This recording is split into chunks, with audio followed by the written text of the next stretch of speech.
Hello friends, इस नए video lecture में आपका स्वागत है। तो आज की इस वीडियो लेक्चर में हम लोग बात करने वाले हैं इलेक्ट्रॉनिक्स इंस्ट्रूमेंट्स एंड मेजरमेंट्स के बारे में। ठीक है, जो भी आपके यूपी पॉलिटेक्निक के 4 सेमेस्टर के स्टूडेंट हैं, ठीक है, जो भी 4 सेमेस्टर के स्टूडेंट हैं, ये वीडियो सिर्फ उनके लिए है जो उनका सब्जेक्ट है इलेक्ट्रॉनिक इंस्ट्रूमेंट एंड मेजरमेंट, जिसको शॉर्ट में EIM बोलते हैं। ठीक है, उससे कुछ हम लोग इंपॉर्टेंट क्वेश्चन इस वीडियो लेक्चर में कवर कर लेंगे। ठीक है, जो कि MCQ टाइप क्वेश्चंस बताए जाएंगे, उसके साथ साथ इसके आंसर्स भी बताए जाएंगे। ठीक है, तो वीडियो बहुत ही इंपॉर्टेंट होने वाला है, तो प्लीज़ इस वीडियो लेक्चर को अपने दोस्तों के पास ज़रूर शेयर कर दीजिएगा ताकि उनका भी हेल्प हो सके। ठीक है, उनको भी इस वीडियो लेक्चर के बारे में पता चल सके कि क्वेश्चंस कैसे पूछे जा सकते हैं आपके एग्जाम में। ठीक है, तो जो जितने भी आपके 4 सेमेस्टर के स्टूडेंट हैं, चाहे आप इलेक्ट्रिकल से हों चाहे आप इलेक्ट्रॉनिक्स से हों, दोनों ब्रांच के लिए है, क्योंकि जो इलेक्ट्रॉनिक्स में आपका सब्जेक्ट है वो आपका इलेक्ट्रॉनिक इंस्ट्रूमेंट और मेजरमेंट है, और जो इलेक्ट्रिकल में आपका सब्जेक्ट है वो इलेक्ट्रिकल इंस्ट्रूमेंट एंड मेजरमेंट है। ठीक है, तो आपका जो भी 4 सेमेस्टर के स्टूडेंट है, वीडियो उनके लिए। तो चलिए शुरू करते हैं और जानते हैं पहला क्वेश्चन क्या पूछा गया है। तो फर्स्ट क्वेश्चन है आपका, the closeness of the reading of an instruments with the true value of quantity being measured is called. ठीक है, तो कहा जा रहा है कि जो भी वैल्यू हम लोग मेजर कर रहे हैं किसी भी इंस्ट्रूमेंट के द्वारा, वो ट्रू वैल्यू के कितने करीब है, कितने पास है, कितने क्लोज है, इसको क्या बोलते हैं हम लोग। तो फर्स्ट है आपका एक्यूरेसी, सेकंड है आपका प्रिसीजन, थर्ड है आपका रिवोल्यूशन, फोर्थ है आपका नन ऑफ दीज। तो यहाँ पे ऑप्शन नंबर फर्स्ट आपका बिल्कुल सही ऑप्शन है। ठीक है, एक्यूरेसी। एक्यूरेसी क्या होता है? किसी भी इंस्ट्रूमेंट का एक्यूरेसी वह वैल्यू होता है जब हम लोग कोई भी क्वांटिटी को मेजर करते हैं किसी इंस्ट्रूमेंट के द्वारा, तो वह ट्रू वैल्यू के कितने करीब है, ठीक है, कितने पास है, इसी को एक्यूरेसी बोलेंगे। किसी भी इंस्ट्रूमेंट की एक्यूरेसी जितना कम रहेगा, ठीक है, उतना ही अच्छा इंस्ट्रूमेंट माना जाएगा, क्योंकि इसका एक फार्मूला आता है। यहाँ पे देखेंगे तो आपका ट्रू वैल्यू होता है, डिफरेंस होता है आपका मेजर्ड वैल्यू। ठीक है, ट्रू वैल्यू जो पहले से डिफाइन होता है, मान लेते हैं कोई वस्तु हम लोग किसी इंस्ट्रूमेंट के द्वारा कुछ मेजर कर रहे हैं, तो इसका वैल्यू पहले से डिफाइन होता है कि मान लेते हैं 2 kg होगा। ठीक है, इसको जो हम लोग मेजर कर रहे हैं तो इसमें 2 kg नहीं आ रहा है, इससे कुछ कम आ रहा है, मान लेते हैं 1.5 kg आ रहा है। ठीक है, तो यहाँ पे देखेंगे कि ये जो पहले से डिफाइन वैल्यू है ये आपका ट्रू वैल्यू है, लेकिन यहाँ पे जो हम लोग मेजर कर रहे हैं वो आपका क्या है, मेजर्ड वैल्यू है।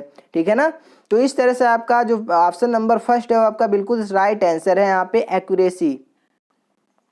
इसके बाद हम लोग समझते हैं नेक्स्ट क्वेश्चन।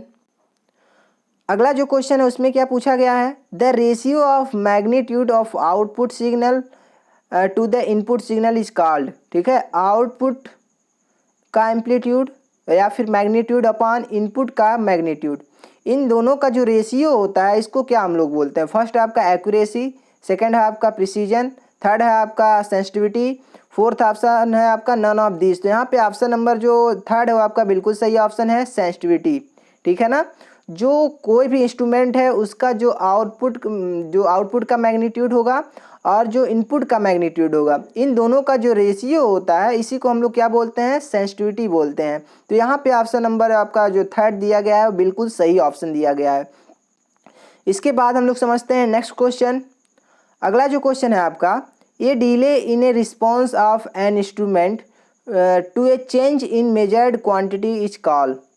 ठीक है, किसी भी इंस्ट्रूमेंट के द्वारा हम लोग जब कुछ मेजर कर रहे हैं तो उस मेजर्ड क्वांटिटी में जो चेंजेज हो रहे हैं, ठीक है, उसमें जो डिले आ रहा है, उसके रिस्पांस में, उस इंस्ट्रूमेंट के रिस्पांस में जो डिले आ रहा है उसको हम लोग क्या बोलेंगे। तो आपका फर्स्ट है आपका रिस्पांस टाइम, सेकंड है आपका स्पीड ऑफ रिस्पांस, थर्ड है आपका फिडेलिटी, फोर्थ है आपका नन ऑफ दिस। तो यहाँ पे ऑप्शन नंबर जो फर्स्ट है वो बिल्कुल सही ऑप्शन है, रिस्पांस टाइम। ठीक है ना, यहाँ पे ऑप्शन नंबर फर्स्ट आपका बिल्कुल सही ऑप्शन है। इसके बाद हम लोग समझते हैं नेक्स्ट क्वेश्चन। अगला क्वेश्चन क्या पूछा जा गया है आपका, instrumental error arise due to. जो इंस्ट्रूमेंटल एरर होता है वो किसके कारण से जनरेट होता है, उत्पन्न होता है। ठीक है, तो यहाँ पे फर्स्ट ऑप्शन है आपका misuse of instruments, second option है आपका loading effect of instrument, third option है आपका both A and B, fourth option आपका नन ऑफ दिस। तो यहाँ पे देखेंगे जो इंस्ट्रूमेंटल एरर होता है वो आपका जो इंस्ट्रूमेंट हम लोग यूज़ करते हैं, जो मेजरिंग इंस्ट्रूमेंट हम लोग यूज़ करते हैं, उसमें जो एरर आता है उस इंस्ट्रूमेंट के कारण जिससे जो एरर आता है उसको इंस्ट्रूमेंटल एरर बोलते हैं। तो यहाँ पे अगर हम लोग सही तरीके से इंस्ट्रूमेंट का यूज़ नहीं कर पा रहे हैं तो इसके कारण से भी आपका इंस्ट्रूमेंटल एरर जनरेट हो सकता है। और इंस्ट्रूमेंट का जो लोडिंग इफेक्ट होता है इसके कारण से भी इंस्ट्रूमेंटल एरर जनरेट हो सकता है। तो यहाँ पे ऑप्शन नंबर जो दोनों दिया गया है फर्स्ट और सेकेंड वो बिल्कुल सही है, मतलब बोथ। जो ऑप्शन नंबर सी दिया गया है वो आपका बिल्कुल सही ऑप्शन है। यहाँ पे देखेंगे बोथ दिया गया है, ए एंड बी, ठीक है। ए भी ऑप्शन सही है आपका और बी भी सही है, मतलब कंप्लीट आपका ऑप्शन नंबर सी पूरा सही है, ठीक है ना।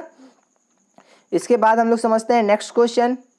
अगला क्वेश्चन आपका क्या पूछा गया है, environmental error arise due to. यहाँ पे आपको समझ में आ रहा होगा कि इन्वायरमेंटल एरर पूछ रहा है कि वह जो इन्वायरमेंट के कारण से जो एरर जनरेट होता है उसको क्या हम लोग बोलते हैं, इन्वायरमेंट एरर बोलते हैं।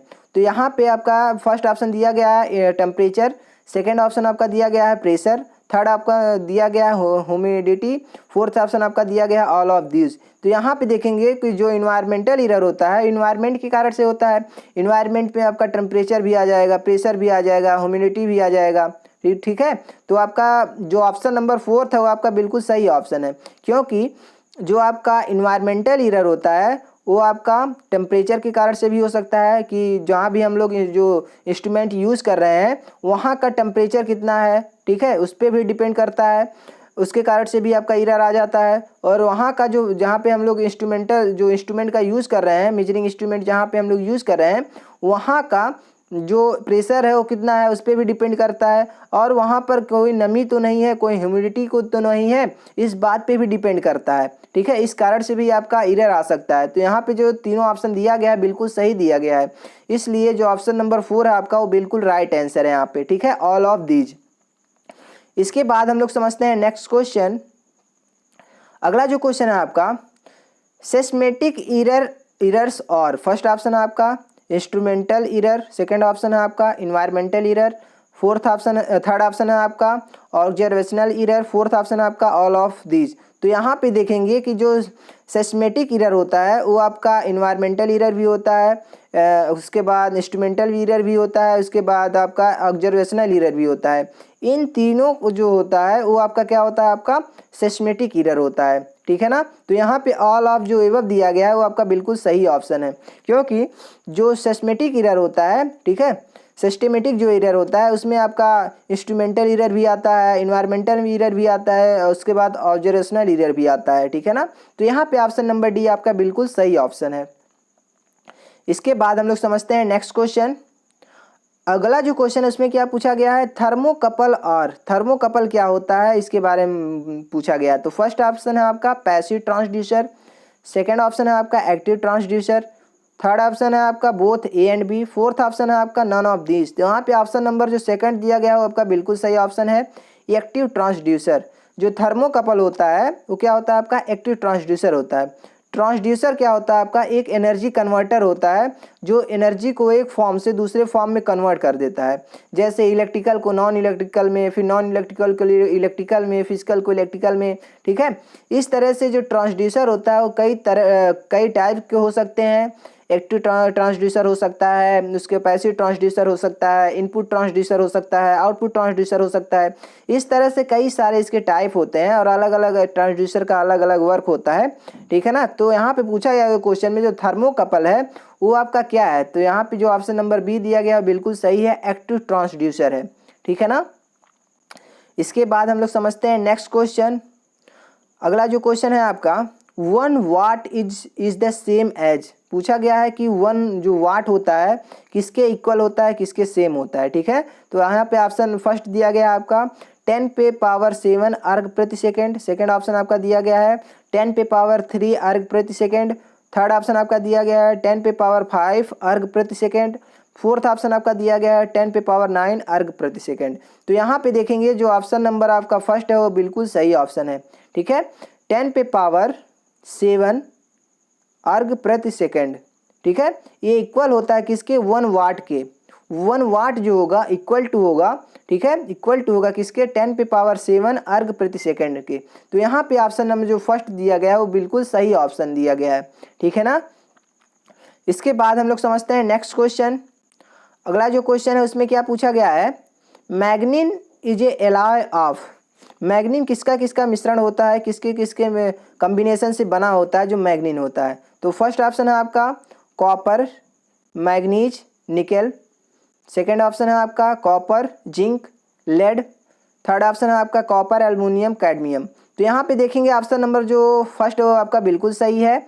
जो मैग्नीन होता है वो आपका copper plus manganese plus nickel, ठीक है, इन तीनों का मिश्रण होता है, इन तीनों का एलॉय होता है आपका मैग्नीन, ठीक है। तो यहाँ पे जो ऑप्शन नंबर फर्स्ट दिया गया है वो आपका बिल्कुल सही ऑप्शन है इसके लिए। इसके बाद हम लोग समझते हैं नेक्स्ट क्वेश्चन। अगला जो क्वेश्चन है उसमें क्या पूछा गया है, constantan is alloy of. Constantan जो होता है किसका किसका मिश्रण होता है, किसका किसका एलॉय होता है। तो फर्स्ट ऑप्शन है आपका निकेल कॉपर, सेकंड ऑप्शन है आपका निकेल सिलिकॉन, थर्ड ऑप्शन है आपका पीबी मतलब लेड और जिंक, फोर्थ ऑप्शन है आपका एल्युमिनियम और कॉपर। तो यहाँ पे कॉन्स्टेंटन जो होता है वो आपका निकेल और प्लस कॉपर का एलॉय होता है, ठीक है, इन दोनों का मिक्सचर होता है आपका, ठीक है। तो यहाँ पे जो ऑप्शन नंबर फर्स्ट दिया गया है वो आपका बिल्कुल कंप्लीट सही ऑप्शन है यहाँ पे, ठीक है ना। तो कुछ यही आपके कुछ इंपॉर्टेंट क्वेश्चन थे, ठीक है, जो कि 10 इंपॉर्टेंट क्वेश्चन आपके EIM सब्जेक्ट से थे, ठीक है ना। तो ये सारे क्वेश्चन मोस्ट इंपॉर्टेंट है, टॉप 10 क्वेश्चन हैं, इनको अच्छे से प्रिपेयर आप लोग कर लीजिएगा। इसमें से क्वेश्चन आपके एग्जाम में ऑनलाइन एग्जाम में पूछे जा सकते हैं। जितने भी क्वेश्चन EIM के बताए जा रहे हैं या फिर जितने भी सब्जेक्ट के आपके क्वेश्चन बताए जा रहे हैं वो सारे क्वेश्चन आपके छाटे बिने हुए हैं, मतलब जो टॉप क्वेश्चंस हैं उन्हीं को पहले कवर कराया जा रहा है, ठीक है। पहले टॉप क्वेश्चन जो मोस्ट इंपॉर्टेंट है उसको कवर कराया जाएगा, उसके बाद देखा जाएगा जो क्वेश्चन बचेगा उसको भी कवर करा दिया जाएगा, ठीक है ना। तो इसमें जो 10 इंपॉर्टेंट क्वेश्चन बताए गए हैं जो कि आपके एग्जाम के लिए भी आपके इंपॉर्टेंट हैं। तो मिलते हैं नेक्स्ट वीडियो में, तब तक अपना ख्याल रखिएगा, अपनों का ख्याल रखिए, खुश रहिए, मस्त रहिए, पढ़ते रहिए। जय हिंद।